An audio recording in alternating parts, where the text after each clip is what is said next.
Alors, anatomie, morphologie, cinésiologie, biomécanique de l'appareil locomoteur, physiologie humaine, physiologie à l'effort, rééducation et réadaptation en traumatologie, orthopédie, rééducation et réadaptation en neurologie, anatomie et physiologie du système nerveux central, rhumato, pathologie cardiovasculaire, respiratoire, réanimation, gériatrie, chirurgie, pathologie infantile, etc. Tout ça, c'est le programme de kiné, mais on pourrait faire la même chose avec le programme de médecine, avec le programme des écoles d'ostéo, des écoles d'infirmiers et d'infirmières. On pourrait faire la même chose. Ce sont des fondamentaux qui, malgré les stages, à mes yeux, mériteraient d'autres introductions à des notions un petit peu plus pratiques, des notions qu'on peut acquérir avec l'expérience. Et comme on ne peut pas remplacer l'expérience, c'est la raison pour laquelle je fais cette vidéo, et j'essaye de dégager de mon expérience 5 grandes notions qui mériteraient au moins des introductions dans le programme fondamental des études médicales. Donc je vais vous faire un petit chapitrage, je vais vous expliquer chacune des notions, et pourquoi à mes yeux elles sont fondamentales. Et puis pour vous aider, je vous suggère de prendre une petite feuille, un petit papier, et puis de répondre aux questions que je vais vous poser pour chaque notion. Et si je vous pose des questions, c'est parce que je n'ai pas les réponses, parce que chaque personne a ses propres réponses. Et j'espère que ça pourra vous aider pour passer d'étudiant à responsable de la santé des autres.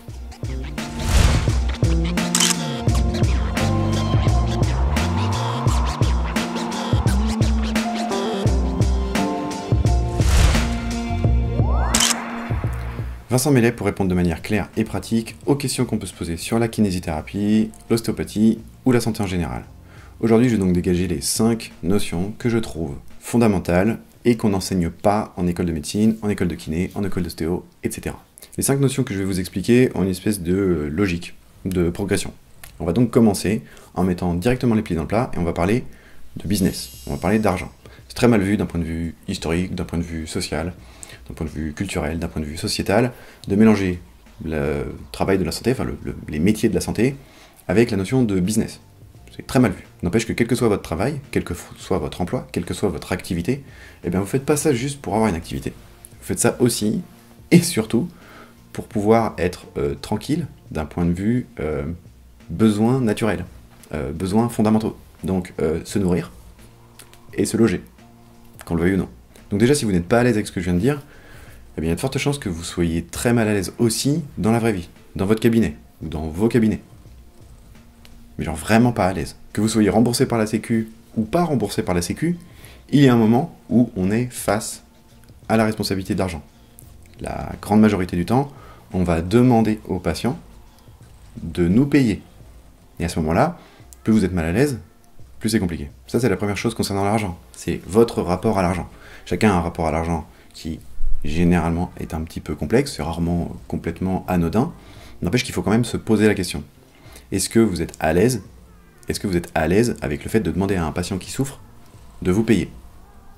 De rendre concret quelque chose d'un petit peu sacro-saint, qui est le don de soi pour la santé de l'autre. La deuxième chose concernant l'argent, c'est réfléchir à un business plan. Alors là, ça fait très marketing, ça fait très open space, ça fait très conf call. N'empêche qu'il faut réfléchir à où je veux aller, comment je veux y aller, et comment je peux mesurer l'évolution de mon activité. Et pour rendre concret tout ça, je vais me tourner de ce côté-là, et je vais vous poser les quelques questions. Vous prenez votre petite feuille, ça c'est la caméra qui dit prenez votre petite feuille et vous allez répondre aux questions que je vous suggère de vous poser. La première question à mes yeux à se poser, c'est de combien j'ai besoin par mois pour vivre. Et pour vivre surtout, comme je l'entends, par rapport à mes ambitions, par rapport à mes projets. Ça peut aller de quelqu'un qui a des projets de vie très simples, mais genre hyper simples, et qui possède déjà, par ses parents, par ses grands-parents, je ne sais pas, un logement, un cabinet, etc. Et qui ne va pas avoir beaucoup de frais. Et dont l'argent n'est absolument pas un problème, et n'est absolument pas un objectif de vie. Si vous avez tendance à être comme ça c'est l'extrême, si vous vous dites, moi 1500 € ou 1300 €, j'en sais rien, me suffisent pour vivre tous les mois, c'est une question à laquelle il faut répondre. Il faut que vous ayez ça en tête. En même temps, de l'autre côté, si vos projets de vie, c'est d'avoir minimum 5000 € net par mois, c'est important de le dire aussi. C'est important de vous le dire aussi. Parce que ça va modifier votre façon de travailler. Deuxième question, combien de consultations par jour je peux faire en gardant mon éthique et en gardant ma disponibilité? Là, chaque personne va avoir une réponse. J'ai connu des kinés qui pouvaient voir 25 patients dans la journée et qui n'étaient pas fatigués, qui n'étaient pas au-delà de l'éthique médicale, au-delà de l'éthique morale. Mais je sais que d'autres personnes, par exemple moi, au bout de 10, 15, allez, 16, 17 patients par jour, je peux plus. Je peux plus, et j'ai tendance aussi à avoir besoin, toutes les 4 heures, de pouvoir m'aérer, de pouvoir partir ailleurs, de pouvoir me séparer de l'investissement que je donne avec mes patients. Donc ça, c'est chaque personne qui aura également sa réponse. Évidemment, ces réponses, elles peuvent évoluer dans le temps, et aussi, ces réponses, elles sont intimement liées avec les revenus. C'est pour ça que je le mets dans cette catégorie. Troisième question, est-ce que je suis capable de définir mes priorités dans la vie? Parce que l'argent, c'est quand même un pilier fondamental, mais il faut que vous puissiez vous définir vous-même vos priorités. Par exemple, moi, mes priorités, c'est d'avoir du temps pour moi, seul, et du temps pour ma famille. Et donc après, toutes ces questions-là, elles doivent être chiffrées, parce que si c'est pas chiffré, c'est très difficile à évaluer. On revient à la caméra principale, et on va parler de la deuxième notion. La deuxième chose qu'on n'apprend pas à l'école, ce sont des notions approfondies, et j'insiste sur le approfondi, en psychiatrie et en psychologie. À la fois sur les pathologies psychiatriques, et à la fois sur les mécanismes psychologiques, les mécanismes cognitifs, les mécanismes psychologiques de l'individu, de l'être humain.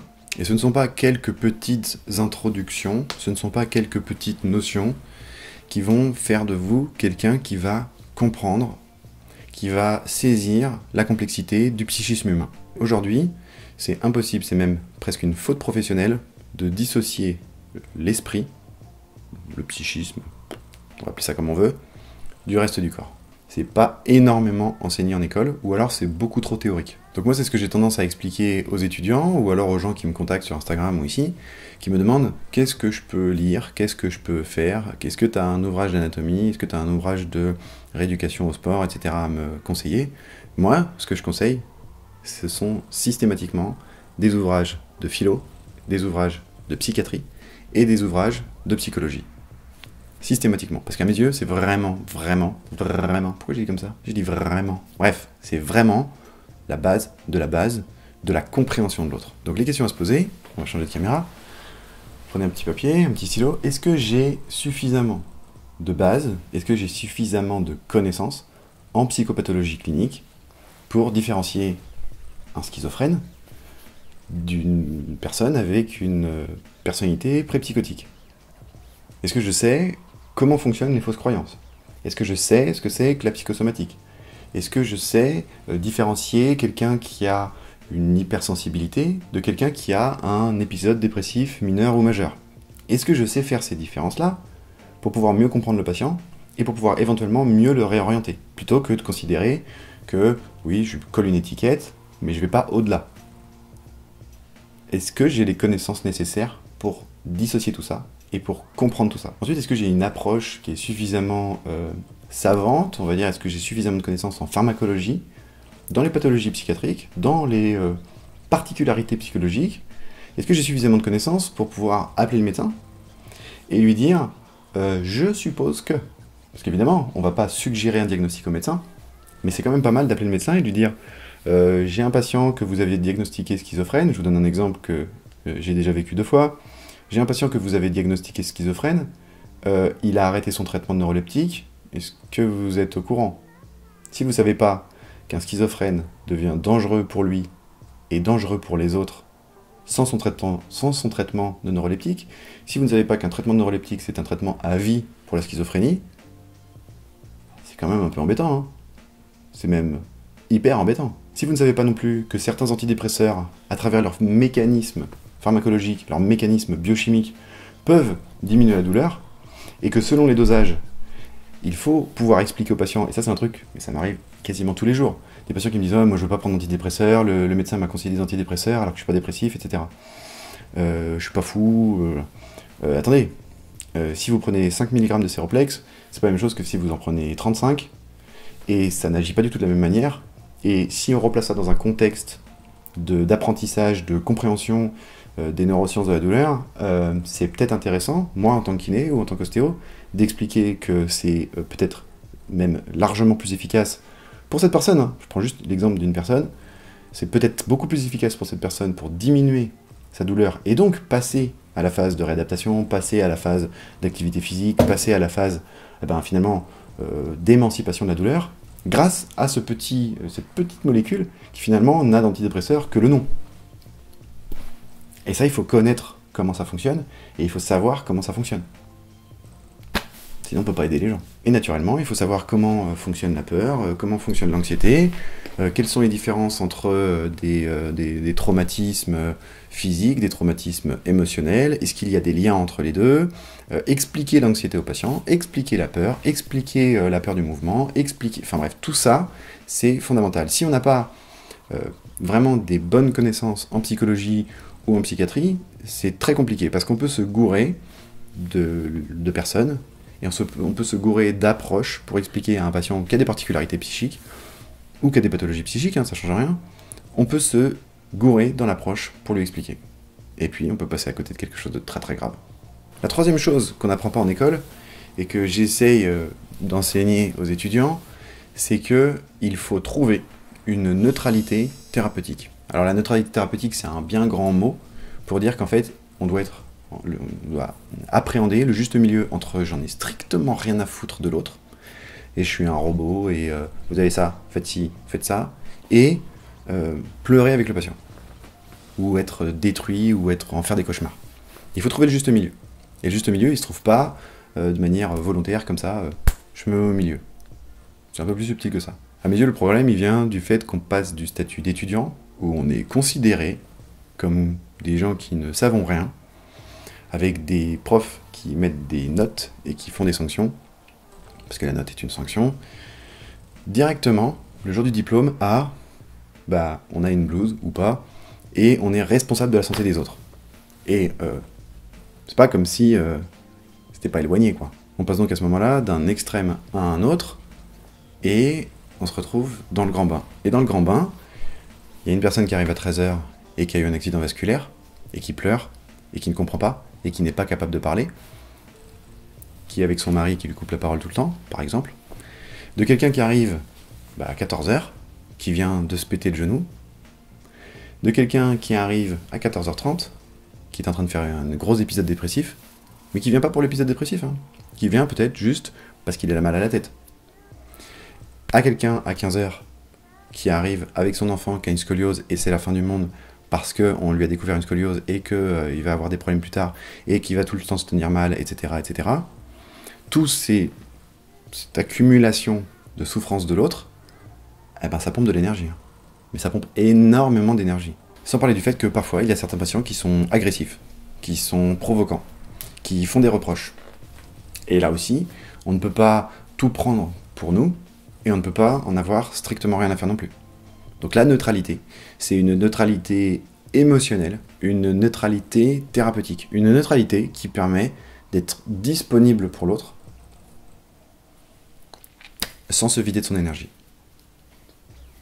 Donc il y a des questions à se poser, et la première question que j'ai à poser, c'est quand vous avez quelqu'un avec qui vous êtes en train de travailler, donc un patient, et cette personne a peur, ou cette personne pleure, cette personne exprime sa souffrance, cette personne peut même vous parler d'un viol, d'idées suicidaires, etc. Bref, s'ouvre et vous dévoile des émotions.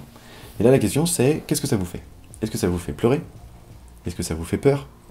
Est-ce que ça vous donne envie de le prendre dans les bras? Est-ce que ça vous fait faire des cauchemars? Est-ce que ça vous fait rire nerveusement? Est-ce que ça vous donne des sueurs froides? Enfin, qu'est-ce que ça vous fait? C'est la première question. Et la deuxième question, c'est ce que ça vous fait. Est-ce que vous savez pourquoi ça vous fait ça? Parce que la clé, elle est là. Qu'est-ce que ça vous fait? C'est assez facile à avoir comme réponse. Mais pourquoi ça vous fait ça? Pourquoi vous avez envie de prendre la personne dans les bras? Quel rôle vous vous donnez? Ou qu'est-ce que ça vous évoque? Ou est-ce que ça rebondit dans votre cerveau pour vous donner envie de prendre la personne dans les bras? Ou pour vous donner envie de l'engueuler? Ou pour vous donner envie, ou pour vous faire réagir instinctivement, parce que c'est pas vraiment de l'envie, mais et que ça vous fait réagir instinctivement d'une certaine manière. Qu'est-ce que ça vous fait? Et pourquoi ça vous fait ça? Là, évidemment, il n'y a pas de recette miracle, il n'y a pas de réponse toute faite. La réponse, vous l'avez en vous. Mais l'objectif final, c'est que vous soyez parfaitement disponible pour recevoir la douleur de l'autre, recevoir les peurs de l'autre, recevoir son anxiété et lui proposer quelque chose. Mais attention, parce que c'est là où le bas blesse, c'est là où c'est un peu particulier, et c'est là où parfois, quand moi je vais consulter, ça m'insupporte au plus haut point, c'est, j'explique une souffrance, j'explique une peur, et je me fais couper en disant, ah, voilà, ça c'est la solution. C'est pas ça, être disponible, et c'est pas ça, être neutre. Être disponible et être neutre, c'est recevoir, laisser son propre cerveau faire des rebonds, et laisser l'autre cheminer. Nous, notre boulot, c'est pas de donner des solutions, problème, solution, problème, solution. C'est pas comme ça que ça fonctionne, et c'est pas comme ça qu'on redonne l'autonomie à quelqu'un. Notre objectif, c'est que le patient n'ait plus besoin de nous. Faut quand même se le rappeler. Notre objectif, c'est pas de le fidéliser. Donc moi, j'aime bien la petite image qui voit le cerveau de l'autre comme une grande maison dans laquelle il y a plein de portes ouvertes et plein de portes fermées. Des portes ouvertes qui foutent des courants d'air et qui n'ont pas à être ouvertes. Et des portes fermées qui méritent d'être ouvertes parce que ce qu'il y a derrière, eh ben, c'est peut-être de la merde, mais c'est peut-être aussi quelque chose qu'il faut surmonter pour accéder à une autre porte qui ouvre le champ des possibles, comme on dit. C'est-à-dire qui ouvre vers quelque chose qui se rapproche de la solution. Et qui se rapproche de la solution, ça veut dire qui diminue la souffrance de l'autre. Le patient, la patiente qui va parler d'un viol, d'un traumatisme. Je parle de viol, mais ça peut être aussi un traumatisme moins grave. Hein. C'est pas une histoire de gravité. Le patient qui se confie, le patient qui parle de ses douleurs, le patient qui parle de pensées suicidaires. Eh ben, c'est un peu comme s'il foutait le feu au canapé. C'est une alerte. Et franchement, cette alerte, si on ne l'embrasse pas comme une alerte, ou comme une information qu'on va utiliser pour le patient, et qu'on se laisse submerger, ça ouvre pas beaucoup de portes. Moi, si j'ai un seul conseil, c'est de consulter des psys, parce que les psys vont nous aider, nous, en tant que soignants, on appelle ça une supervision. Et puis, d'un point de vue un peu plus pratique, c'est quand une information arrive, prendre 2 secondes. 2-3 secondes. 2-3 secondes pour empêcher la réaction instinctive et pour voir si l'autre est en train encore de donner des informations. Généralement, ces 2 petites secondes, ça désenclenche beaucoup de choses. Le patient qui dit « Moi de toute façon, je vais me foutre en l'air. Je vais sortir de chez vous, je vais aller sous le métro et je vais me foutre en l'air. »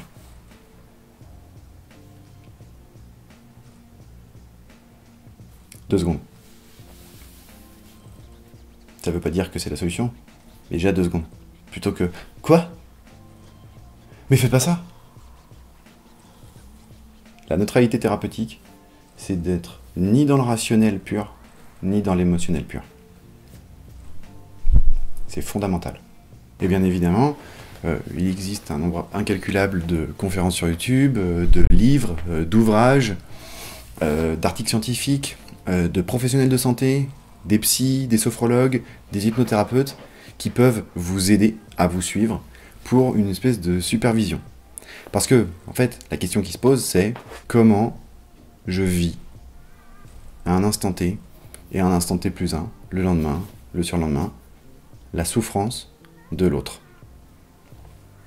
4e point, essentiel, vous devez absolument apprendre à être un bon communicant, à être un bon pédagogue. Pour expliquer ce qu'est un pédagogue, moi j'utilise toujours la comparaison entre un pédagogue et un enseignant.